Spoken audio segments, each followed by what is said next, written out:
Hello friends, स्वागत है आपका हमारे यूट्यूब चैनल क्लिक गुरुजी में। आज इस वीडियो में हम यूपी पुलिस कांस्टेबल के लिए हिंदी की क्लास को लेकर आए हैं। आज हम हिंदी में वर्णमाला को डिस्कस करेंगे। बहुत ही छोटी वीडियो होने वाली है। बहुत अच्छे और इफ़ेक्टिव नोट्स के साथ इस वीडियो में वर्णमाला को जितने भी डाउट्स होते हैं उसको आज हम क्लियर करेंगे।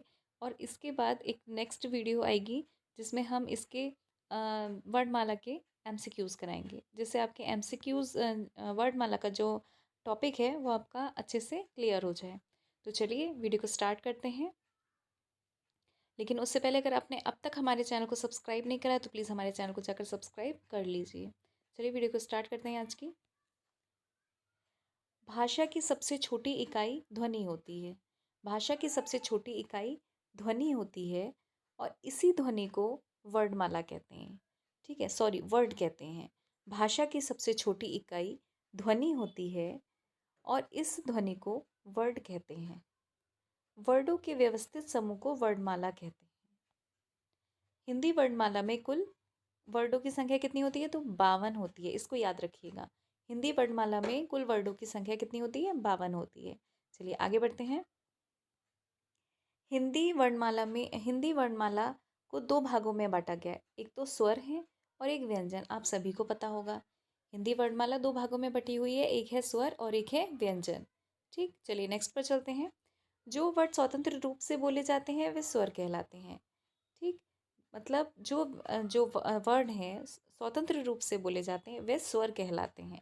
अब आप सभी जानते होंगे, वर्णमाला सबको पता है, ये पता है कि कितने क्या वर्ड्स हैं, लेकिन उसके बाद भी जो डिटेलिंग होती है और जो बड़ा डीप क्वेश्चन पूछा जाता है वो बच्चे गलत कराते हैं। तो चलिए उसी को आज हम यहाँ डिस्कस करते हैं सारे डाउट्स को लेके। स्वर के प्रकार, तो स्वर तीन प्रकार के होते हैं। स्वर तीन प्रकार के होते हैं। पहला है आपका मूल स्वर, उसी को ह्रस्व स्वर कहते हैं और उसी को लघु स्वर कहते हैं। सेकंड है आपका दीर्घ स्वर और थर्ड है आपका प्लुत स्वर। ठीक, मूल, ह्रस्व और लघु स्वर में एक मात्रा होती है। कौन कौन सी मात्रा होती है? आ, ई, उ, री। छोटा आ की, छोटी ई की, छोटा ऊ की और री की। दीर्घ स्वर में दो मात्राएं होती हैं, जैसे बड़ा आ, बड़ी ई, बड़ा ऊ, ए और ओ। ठीक, मूल स्वर, ह्रस्व स्वर, लघु स्वर में एक मात्रा होती है, आ, ई, उ, री। दीर्घ स्वर में दो मात्राएं होती हैं, जैसे बड़ा आ, बड़ी ई, बड़ा ऊ, ए और ओ। क्योंकि देखिए इसमें सब में दो मात्रा ही दिख रही होंगी आपको। चलिए नेक्स्ट पर बढ़ते हैं। प्लुत स्वर तीन मात्रा की होती हैं, जैसे ओम। ओम जो है एक वाइब्रेशन क्रिएट करता है। ठीक, चलिए नेक्स्ट पे बढ़ते हैं। आगे देखते हैं। जिन स्वरों के उच्चारण में बहुत कम समय लगता है, जिन स्वरों के उच्चारण में बहुत कम समय लगता है वे मूल स्वर, ह्रस्व स्वर या लघु स्वर कहलाते हैं। जैसे आ, ई, उ। अगर आप अपने मुंह से बोलिए आ, ई, उ तो बहुत कम समय लग रहा है। तो जिन स्वरों के उच्चारण में बहुत कम समय लगता है वो मूल स्वर, ह्रस्व स्वर या लघु स्वर कहलाते हैं। जिन स्वरों के उच्चारण में ह्रस्व स्वर से अधिक समय लगे, मतलब जो आ, ई, उ से थोड़ा ज़्यादा समय लग रहा है, वहाँ दीर्घ स्वर होते हैं, जैसे कि आ, ई, उ। अब आप अपने मुंह से बोलकर देखिए कि आ, ई, उ आपने जल्दी बोल दिया, और जब आप बड़ा आ, बड़ी ई, बड़ा उ बोल रहे हैं तो आप थोड़ा थोड़ा समय लग रहा है आपको उससे ज़्यादा, जैसे आ, ई, उ। ठीक, नेक्स्ट पर बढ़ते हैं। जिन स्वरों के उच्चारण में सबसे अधिक समय लगता है वे प्लुत स्वर कहलाते हैं। जैसे ओम। ओम ऐसे तो कहा नहीं जाता ना। ओम को अगर आप अपने मन मन में या वैसे बोलें तो बोलेंगे हम ओम, तो इस तरह से आपको लग रहा है कि एक वाइब्रेशन क्रिएट हो रही है और बहुत ज़्यादा समय लग रहा है, तो वहाँ पर आपका जो है प्लुत स्वर होते हैं। तो आप समझ में आ गया, तीन स्वर होते हैं। एक होता है आपका दीर्घ मूल स्वर, एक हो गया आपका दीर्घ स्वर और एक हो गया आपका प्लुत स्वर। मूल स्वर में एक मात्रा होती है आ, ई, उ, री। दीर्घ स्वर में दो मात्राएं होती हैं, बड़ा आ, बड़ी ई, बड़ा उ, ए ओ। और प्लुत स्वर में तीन मात्राएं होती हैं, जैसे कि ओम। ठीक, वीडियो अगर अच्छी लग रही हो तो प्लीज़ वीडियो को लाइक और शेयर कर दीजिए। चलिए नेक्स्ट पॉइंट पे पढ़ते हैं कि स्वरों की संख्या कितनी होती है? 11। पूछा जाए पूरी वर्णमाला की संख्या कितनी होती है तो 52 होती है। स्वरों की संख्या पूछी जाए खाली तो 11 होती है। व आयोग व स्वर की संख्या 2 होती है। पूछा जाए कि स्वरों की संख्या कितनी होती है तो 11 होती है, आयोग व की संख्या कितनी होती है तो 2 होती है, और कुल स्वर की संख्या अगर पूछी जाए, 3 क्वेश्चन बनते हैं एग्जाम में, तीनों क्वेश्चन को आप अलग रही होगी आपको लाइन की, बहुत छोटी सी सिंपल सी है, कुछ नहीं है इसमें, लेकिन यहाँ से 3 क्वेश्चन बनेंगे। अगर पूछा जाए स्वरों की संख्या कितनी होती है तो 11 लगा कर आइएगा, अगर पूछा जाए आयोग वाह की संख्या कितनी होती है तो 2 लगा कर आइएगा, और पूछा जाए कुल स्वरों की संख्या कितनी होती है तो 13 लगा कर आइएगा। कुल स्वर 13, स्वरों की संख्या 11, आयोग वाह की संख्या 2। ठीक। अब देखिए 13 कौन कौन से होते हैं, तो आ ई उ ऊ री ए ओ अंग और अंगा, अंग और अंगा। ठीक। अनुस्वार के लिए ये वाला चिन्ह लगता है, और विसर्ग के लिए तो आपको पता ही होगा। तो ठीक है, चलिए नेक्स्ट पर बढ़ते हैं। एक एक पॉइंट बहुत ही हेल्पफुल है, बहुत ही इम्पॉर्टेंट है, तो अच्छे से वॉच करिए वीडियो को। इस वीडियो को देखकर आपको जितने भी वर्णमाला के वो हैं, जितने भी डाउट हैं वो क्लियर हो जाएंगे, और फिर इसके बाद आप एमसीक्यूज लगाइएगा। चलिए नेक्स्ट देखते हैं।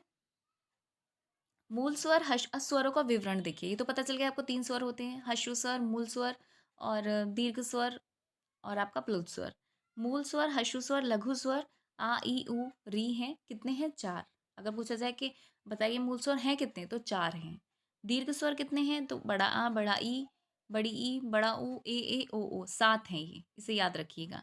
दीर्घ संधि स्वर जिसको सजातीय स्वर कहते हैं, अब दीर्घ स्वर को भी 2 भागों में डिवाइड कर दिया गया है। एक दीर्घ संधि स्वर जिसको सजातीय स्वर भी बोला जाएगा, और एक संयुक्त स्वर जिसको विजातीय स्वर बोला जाएगा। तो दीर्घ संधि स्वर और सजातीय स्वर कौन कौन से हो गए, तो बड़ा आ हो गया, बड़ी ई हो गया, और बड़ा ऊ हो गया। ये फर्स्ट जो 3 लेटर हैं, ये बड़ा आ, बड़ी ई, बड़ा ऊ जो है, ये सजातीय स्वर और दीर्घ संधि स्वर कहलाएंगे।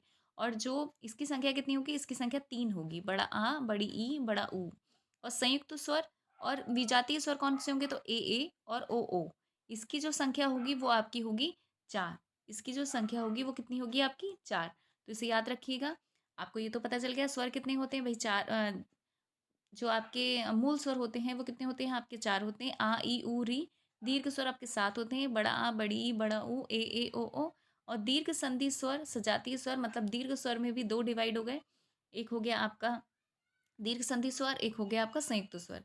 बीच सजातीय स्वर में आपका बड़ा है, बड़ी ई, बड़ा ऊ आ जाएगा स्टार्टिंग के, और जो संयुक्त स्वर विजातीय स्वर में आपके लास्ट के 4 आ जाएंगे। ठीक है, तो विवरण समझ में आ गया। चलिए नेक्स्ट पर बढ़ते हैं।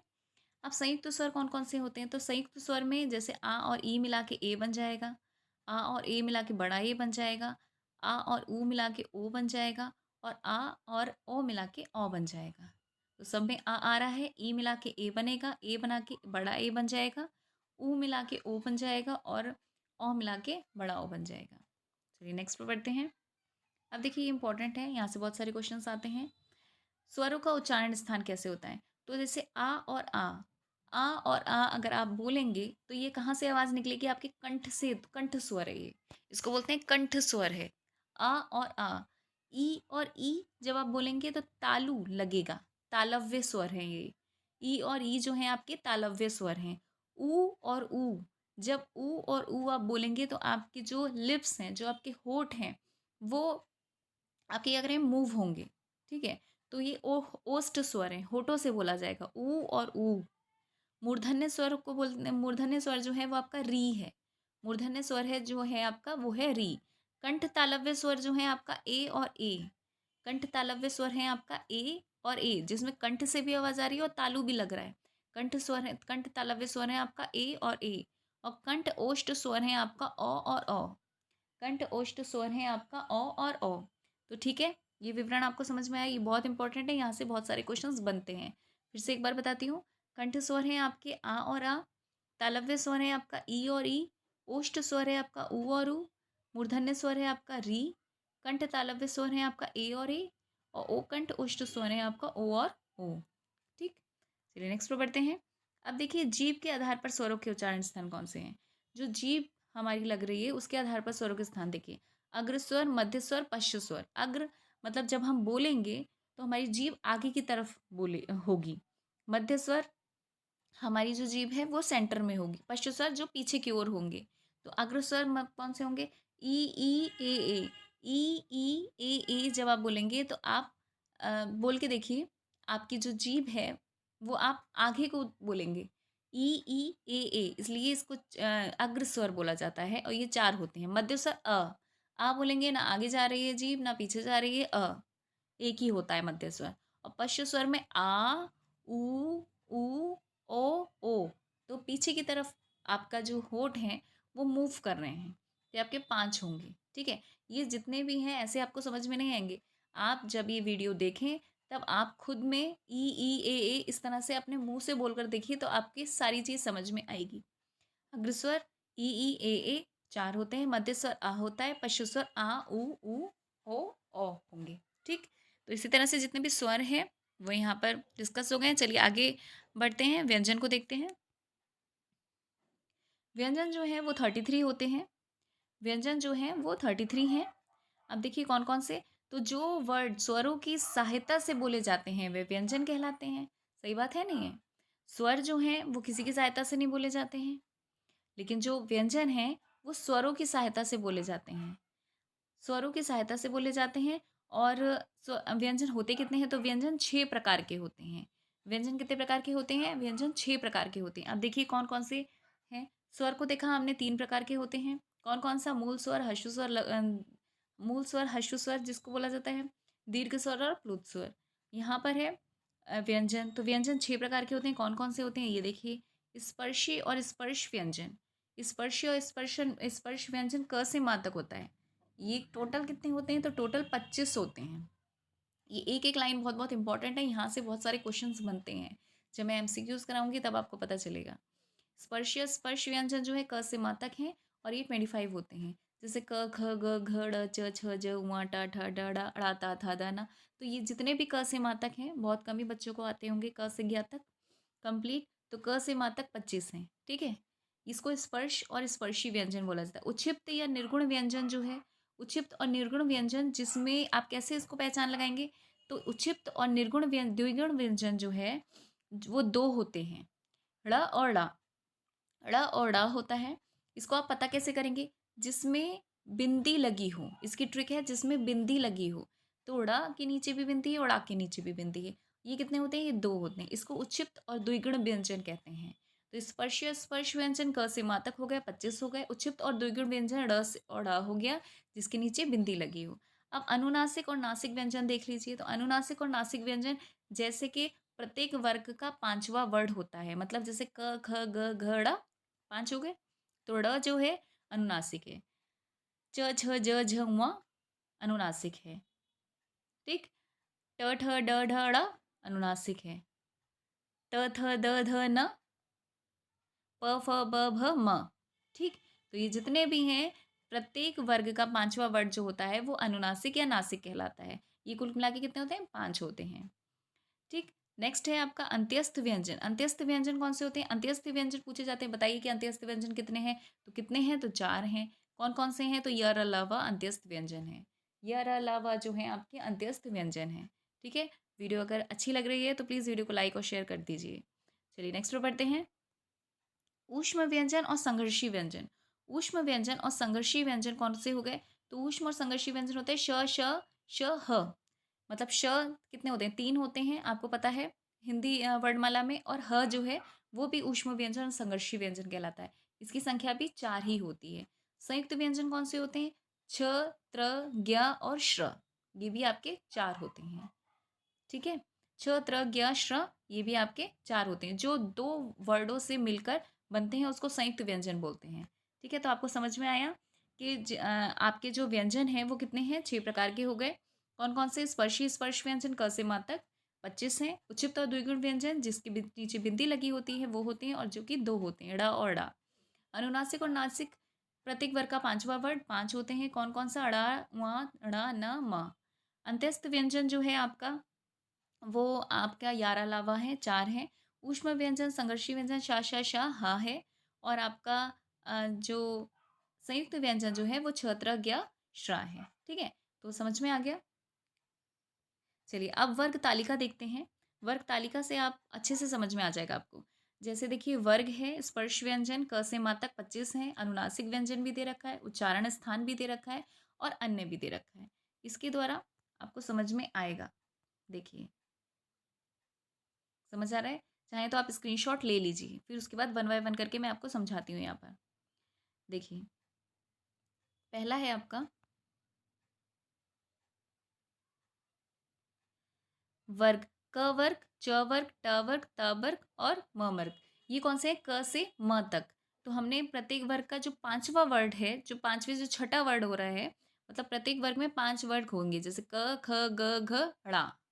फिर चा वर्ग, च छ ज झ वा, ट ठ ड ढ णा, त थ द ध न।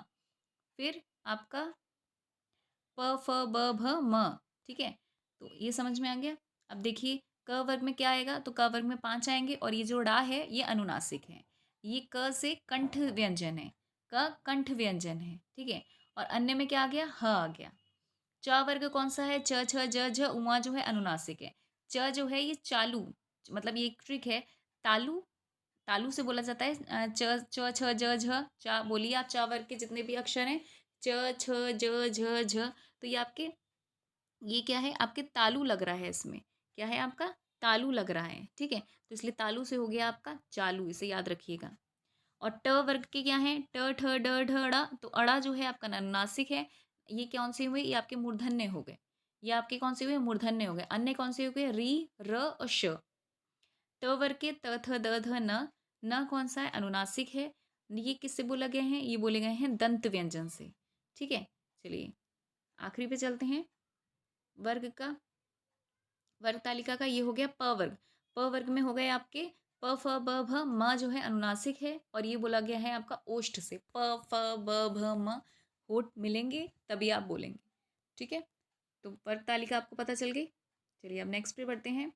ये बहुत इंपॉर्टेंट है, यहाँ से बहुत सारे क्वेश्चंस आते हैं आपके। ये देखिए, अभी आपको हो सकता है इंटरेस्ट नहीं आता हो, लेकिन जब आप एमसीक्यूज करेंगे तब आपको पता चलेगा कौन से क्वेश्चन यहाँ से आ रहे हैं। एक एक लाइन बहुत इंपॉर्टेंट है यहाँ पर। देखिए, अल्प प्राण, महाप्राण, अघोष और सघोष। अल्प प्राण कौन से होते हैं, इसको आप याद रखिए, ऑड नंबर। अल्प प्राण याद रखिए आप, ऑड नंबर। ये ऑड नंबर कौन से हो गया, प्रत्येक वर्ग का पहला, तीसरा, पांचवा। वर्ग तो आपको पता चल गया ना, जैसे क ख ग घ ड़।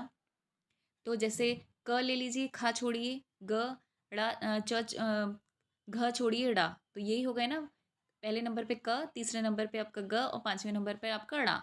ये जो है प्रत्येक वर्ग का पहला, तीसरा, पांचवा वर्ड जो होता है अल्प प्राण कहलाता है। तो इसलिए इसको कहा जा रहा है आपका ऑड नंबर। 1, 3, 5 ये ऑड नंबर ही तो है। ठीक है, तो अल्प प्राण ऑड नंबर हो गए। प्रत्येक वर्ग का पहला, तीसरा, पांचवा वर्ड जो है ऑड नंबर होगा। क दे दिया, शब्द में पूछा जाएगा, ऐसे एमसीक्यूज आएंगे कि बताइए इसमें से अल्प प्राण कौन सा है, इसमें से बताइए अल्प प्राण कौन सा है। क दे दिया, न दे दिया, प दे दिया, अब बताइए कौन सा है। ठीक है, इस तरह से आएगा क्वेश्चंस। महाप्राण, महाप्राण इवन नंबर होता है। अल्प प्राण ऑड नंबर होता है, महाप्राण इवन नंबर होता है। प्रत्येक वर्ग का दूसरा, चौथा, क्योंकि हमें वर्ग ही बताना है, प्रत्येक वर्ग का तो 5 ही होते हैं, तो उसमें से जो पहला, तीसरा, पांचवा है वो तो आपका ऑड हो गया, अल्प प्राण। और जो आपका महाप्राण क्या बचा, अब इसमें दूसरा, चौथा बचा, ये जो है आपका ये महाप्राण हो गया। जैसे क ख ग घ ड़ा में आपका ख और घ, दूसरे नंबर पे खा आ गया और चौथे नंबर पे आपका घ आ गया, तो ये आपका महाप्राण हो गया। ठीक है, अब अघोष और सघोष। अघोष कौन से हुए, अघोष हो गया प्रत्येक वर्ग का पहला, दूसरा वर्ड अघोष होता है। कंफ्यूज अल्प प्राण में और अघोष में मत होइएगा। प्रत्येक वर्ग का पहला और दूसरा, जैसे क और ख अघोष कहलाएंगे, क और ख अघोष कहलाएंगे। और सघोष या घोष कुछ भी कह सकते हैं, सघोष भी कह सकते हैं, घोष भी कह सकते हैं।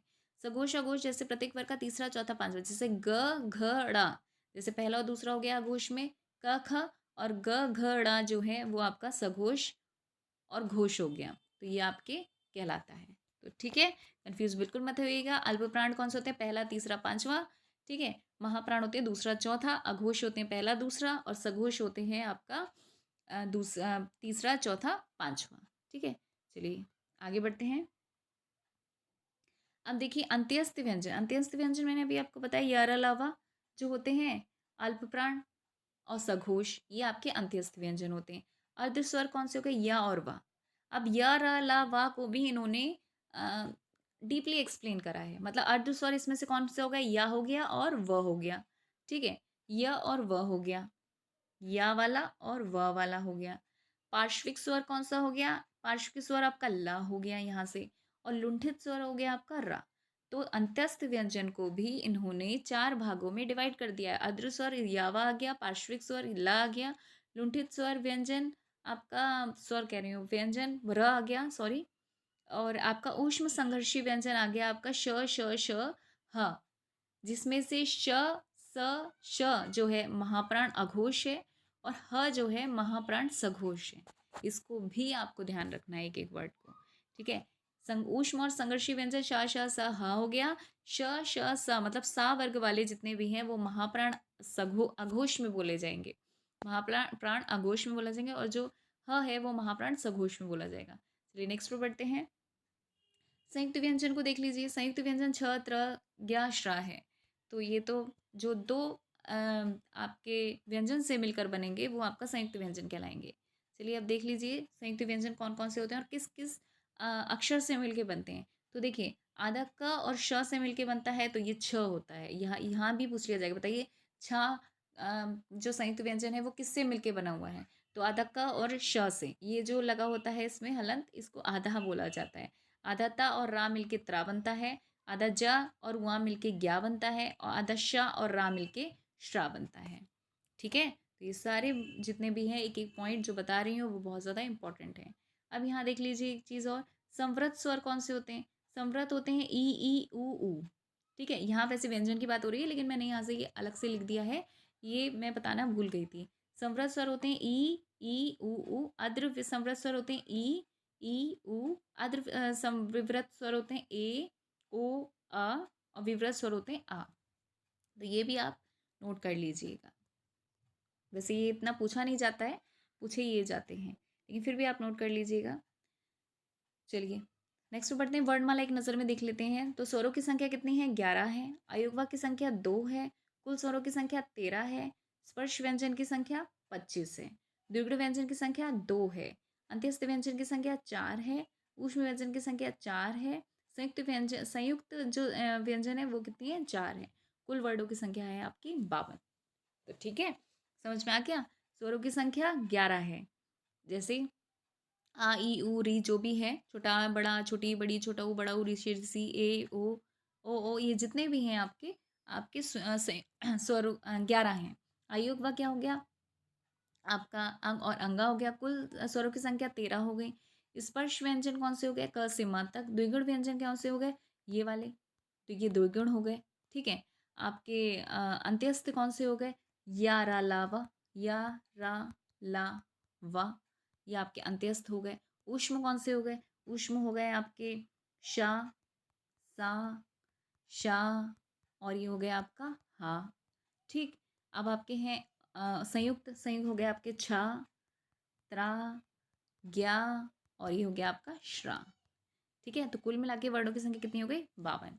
तो इसी के साथ वर्डमाला यहाँ कंप्लीट हो गई है। आशा करते हैं बहुत अच्छे से हमने आपको एक्सप्लेन करने की कोशिश करी। आपको अच्छी लगी होगी वीडियो। अगर वीडियो आपके लिए अच्छी लगी हो, आपको अच्छी लगी हो, आपके लिए अगर हेल्पफुल रही हो, तो प्लीज़ वीडियो को लाइक और शेयर करना बिल्कुल मत भूलिएगा। और अगर चैनल को अब तक आपने हमारे सब्सक्राइब नहीं करा है तो प्लीज़ हमारे चैनल को जाकर सब्सक्राइब कर लीजिए। नेक्स्ट वीडियो में मैं MCQ लेकर आऊँगी जिससे आपकी वर्डमाला का पूरा टॉपिक क्लियर हो जाए। चलिए नेक्स्ट वीडियो में मिलते हैं, तब तक के लिए थैंक यू, धन्यवाद, जय हिंद।